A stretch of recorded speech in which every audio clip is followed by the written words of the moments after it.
Saya juga kuliah di IPB dan katanya IPB itu salah satu plesetannya adalah Institut Perbankan Bogor. Karena banyak lulusannya yang ikut perbankan. Dan saya juga dulu ketika zaman-zaman dulu rutin juga ngisi di beberapa perbankan. Dan kita juga ngasih tahu pada mereka seperti apa yang ditanyakan. Pertama gini, kalau kita jelaskan tentang masalah riba, riba ini adalah satu-satunya dosa di dalam Al-Quran yang diancam perang sama Allah dan Rasul. Jadi saking ngerinya, riba ini diancam perang sama Allah dan Rasul. Dan kita nggak akan mungkin menang perang melawan Allah dan Rasul. Dan riba ini dalam salah satu hadis disampaikan bahwasanya dosanya yang paling ringan seperti menyetubuhi ibu kandung sendiri. Jelas ya? Nggak mungkin kita bayangkan di dalam kepala kita, tapi itu yang terjadi. Maksudnya Rasul menyampaikan dengan cara seperti itu, bahwasanya riba ini termasuk dosa yang paling berat. Kenapa? Ada yang pernah nanya saya, kenapa Ustadz, kan riba nggak kayak bunuh orang gitu, nggak kayak misalnya contoh pelecehan seksual atau segala macamnya. Kenapa riba itu parah banget? Karena riba itu bisa menyebabkan problematika ekonomi sehingga bisa masuk ke dalam dosa-dosa yang lain. Jadi kayak puasa itu meningkatkan ibadah-ibadah lain, riba ini bisa meningkatkan dosa-dosa yang lain. Nih, saya kasih tahu ya, contoh ya misalnya ya. Nih lihat, simulasi, kita simulasi. Ustadz Maliki punya duit 100 juta. Felix Xiao punya duit 100 juta. Bu Umah buat bank. Taruh lagi gitu ya. Kita nyimpen uangnya di bank. Berarti tadi Ustadz Maliki punya duit berapa? 100. Saya punya duit berapa? Berarti saya nyimpen di bank Bu Umah namanya. Oke, kita balik aja. Bu Umah punya duit 100, saya punya duit 100. Bank Maliki, nah ini ada Bank Maliki. Kita berdua nyimpen duit di Bank Maliki, 200 juta. Berarti secara ekonomi duit yang beredar di lapangan berapa? 200 juta. Paham sampai di sini? Oke, tapi tahu nggak cara bank bekerja seperti apa? Nih lihat cara bank bekerja. Bank itu nggak punya uang, karena Bank Maliki tadi nerima duit dari saya dan Bunda Umah. Sama-sama 100 juta tinggal 200 juta. Bunda siapa namanya Bunda? Lesti, Bunda Lesti minjem dari Bank Maliki. Berapa minjemnya? Mau minjem sebanyak-banyaknya. Oke kata Bank Maliki, aku cuma bisa minjemin 150 juta. Taruhlah ya, aku cuma bisa minjemin 150 juta. Karena 50 juta harus aku tahan. Kalau Felix sama Bu Uma mau narik duitnya. Paham sampai di sini ya? Oke, berarti dia minjemin 150 juta dengan bunga 10%. Itu udah murah banget tuh. Paham sampai di sini? Berarti bunganya berapa? Tahun depan harus balikin berapa? 150 plus 15, 165 juta. Paham sampai di sini? Oke, sekarang kita coba lihat. Tadi duit di lapangan 200 juta. Sekarang Bu Lesti pegang uang berapa? 150. Bunda Umah punya duit berapa? 100. Aku punya duit berapa? 100. Berarti berapa sekarang duit beredar di lapangan? Realnya 200 plus 150 juta plus piutang yang nanti akan dikembalikan dalam bentuk bunga 15 juta. Berarti sekitar berapa? 365 juta di lapangan sekarang. Bank pegang berapa? 50. Jelas ya? Berarti 365 juta. Awalnya 200 jadi 365 juta. Ibu siapa namanya Ibu? Tia. Nia. Bu Nia jualan bakso.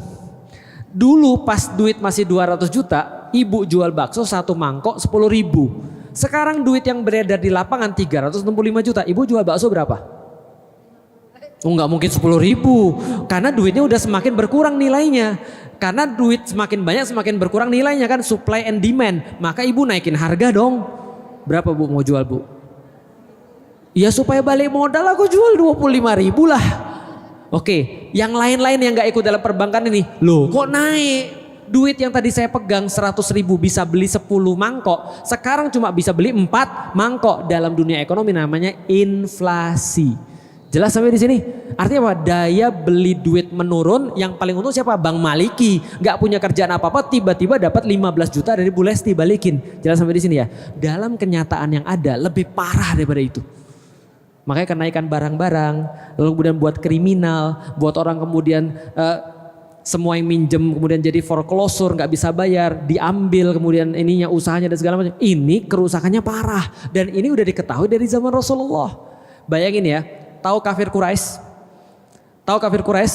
Kafir Quraisy itu salah satu usaha kayanya adalah riba, adalah minjemin kemudian balik dengan duit lebih banyak. Tapi ketika mereka memperbaiki Ka'bah, ada orang yang paling kaya di antara mereka namanya Walid bin Mughirah, bapaknya Khalid bin Walid bilang gini, guys, kita kan lagi renovasi Ka'bah nih ya guys, gua tahu harta lu ada yang haram ada yang enggak.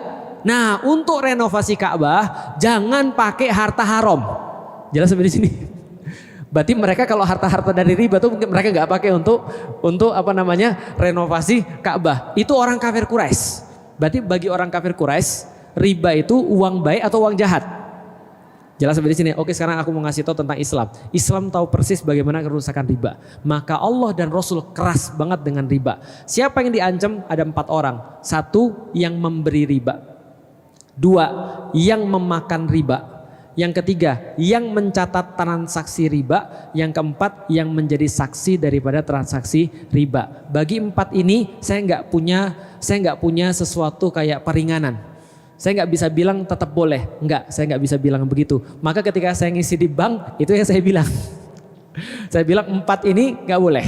Kenapa? Karena ini dilarang oleh Allah. Makanya biasa setelah saya ngisi bedol desa tuh. Artinya bank-bank tuh pada keluar orang-orangnya. Karena ya gimana, saya nggak bisa untuk membenarkan. Karena ini dalil yang saya pegang, setidaknya keyakinan saya seperti itu. Gitu kan ya, oke, itu adalah tentang 4 tadi. Lalu bagaimana dengan penghasilannya? Oke, sekarang kita masuk kepada ada seorang anak, bapaknya pegawai bank. Lalu kemudian dia kuliah.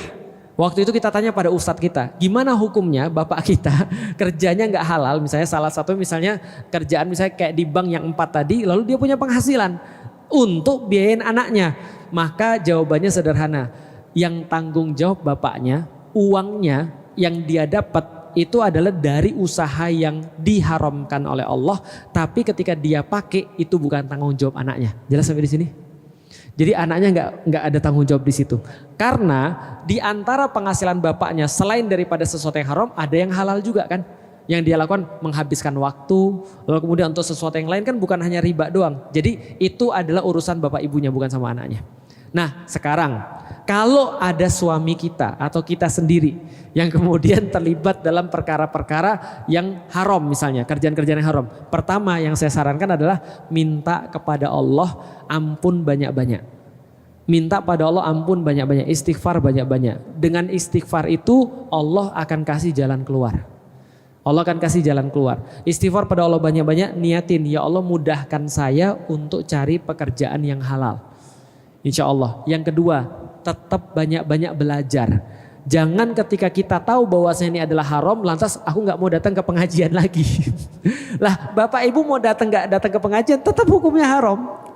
Bisa dipahami ya, datang ke pengajian sehingga lama-lama hati kita menjadi semakin yakin dengan janji Allah bahwa kalau kita meninggalkan sesuatu karena Allah yang haram, Allah akan gantiin dengan sesuatu yang lebih baik. Yang ketiga, didik keluarganya supaya keluarganya siap dengan keputusan terbaik yang akan diambil. Karena ada orang yang gak melakukan ini, ujung-ujungnya dia cuma main keluar-keluar aja, keluarganya kacau. Akhirnya dia bilang, enggak ini demi Allah. Ya demi Allah betul, tapi keluarganya dididik dulu dong.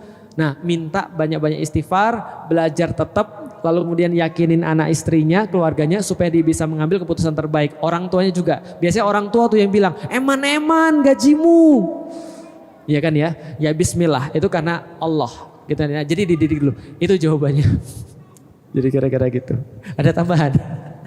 Tambahan sedikit Bunda, ayah bunda sekalian. Tadi kalau dalil tadi udah jelas bahwa riba itu dilarang dalam Islam. Yang kedua, bukan semata-mata di dalam Islam, semua agama itu sebenarnya adalah mengharamkan riba. Ya, semua kitab suci itu mengharamkan riba.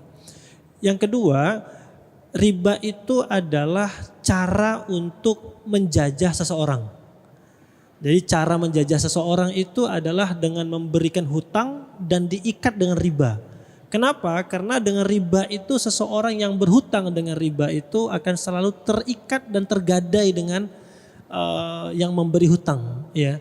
Dan ditambah lagi, ya, kata Allah dalam Al-Qur'an, kalau sudah tahu itu haram, sudah diperintahkan untuk ditinggalkan, tetapi masih juga mengambil, memberi atau menjadi saksi atau mencatat transaksi riba, kata Allah, sampaikan kepada dia, Allah dan Rasul akan memeranginya Dan Allah dan Rasul memerangi kita itu dengan aspek-aspek yang kita nggak tahu. Contoh mohon maaf, di antaranya adalah saya sering beri contoh, ada orang per bulan penghasilannya 10 juta. Tetap anaknya 5 misalkan, penghasilannya hanya 10 juta. Tetapi setiap bulan anaknya bisa makan, sekolahnya terbayar, semuanya sehat, bisa sedekah, bisa nabung, bisa ibadah, bisa ikut pengajian. Ada orang yang penghasilannya per bulan 100 juta. Anaknya mohon maaf mungkin cuma 1, tetapi 100 juta ini mungkin ada yang keliru pendapatannya dari yang haram. Tetapi setiap akhir bulan selalu hutangnya bertambah. Penyakitnya mungkin selalu terus diuji, sulit ibadah, suami istri sering cekcok. Ini artinya bisa jadi ada perang melawan Allah, ada keberkahan yang dicabut oleh Allah. Ingat, keberkahan itu harus dikejar lebih utama, bahwa keberkahan itu adalah ziyadatul khair. Bertambahnya nikmat, bertambahnya rizki, bertambahnya harta harus diikuti dengan bertambahnya tumakninah, bertambahnya tenang kita beribadah, bertambah baiknya suami istri, bertambah akurnya dengan keluarga, bertambah baiknya dengan sanak famili, dan mudah-mudahan harta itu bersumber dari yang halal. Kalau ternyata harta itu semakin banyak, tetapi semakin sulit ikut pengajian, semakin tidak akur dengan pasangan, semakin cuek dengan anak, semakin sulit ibadah, semakin tidak tumakninah kita sholat. Nah ini mungkin ada yang perlu diperbaiki dan di cross check dari harta kita. Terutama apa? Ya memang riba, kata para ulama, telah aku buka Al-Quran, telah aku buka kitab-kitab. Tidak ada dosa yang lebih mengerikan daripada dosa riba tersebut. Mudah-mudahan saudara kita yang masih terlilit atau berinteraksi dengan riba, Allah kuatkan imannya, Allah banyakkan ilmunya, dan kemudian keluarga mendukungnya, dan kemudian mendapatkan rezeki yang lebih luas dan lebih berkah. Amin. Amin. Ya Rabbal Alamin. Karena Ustadz Maliki juga ada di grup pengusaha ya, pengusaha anti riba juga dia, sehingga banyak berusaha dengan yang kayak gini-gini. Jadi nanti bisa juga mungkin dikasih kajian tentang riba juga kali.